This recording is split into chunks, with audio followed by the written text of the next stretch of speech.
طالبانو علامه طنطاوي رحمه الله وی لا یا لیت شعری متى نسمع بالتعلیم العام الاجباری فی الاسلام.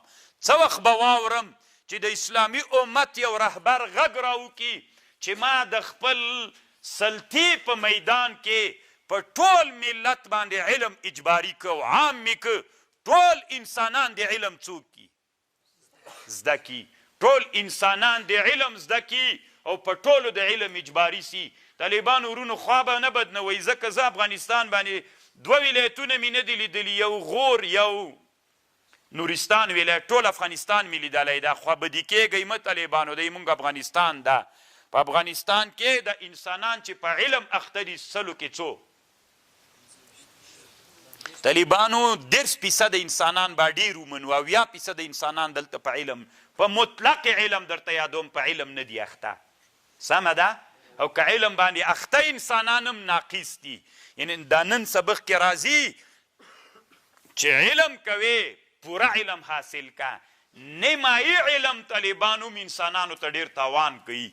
دا نیمایي علم انسانان بېلارې کوي. دغه 10% کې 15% دکتراوې تخصصات لري خو هغه هم روحیه طالبانو د غرب ده. صحیح د علم یې ویلی خو روحیه اسلامي نه ده. او 25% څوک ده هغه طالبانو نیمګړی علم ده. او 1% علم د انسانانو څوک ده هدلته بې علم دي. نو دی وایي زه به څه وخت واورم چې په اسلامي امت کې دا علم اجباري سوی او څه وخت به واورم. طنطاوي وی ومتى نسمع اتحادا بین امم اسلامیة كاتحاد الامم الاوروبیة ضد الشرقیین ومتى نسمع شيوح العلم والصناعات بينهم. څنګه طالبانو د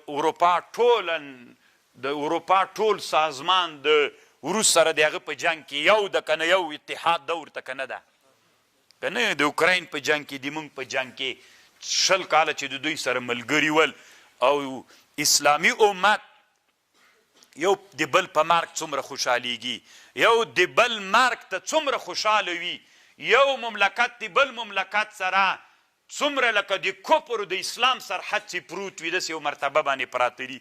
اسلامي امت نن علم لري نه اسلامي امت نن اتحاد لري. ذلیل به وي دی وی څه وخت به واورم چې اسلامي امت کې اتحاد راغلی او علم راغلی او الله عز وجل دوی په علومو باندې نازولی دي.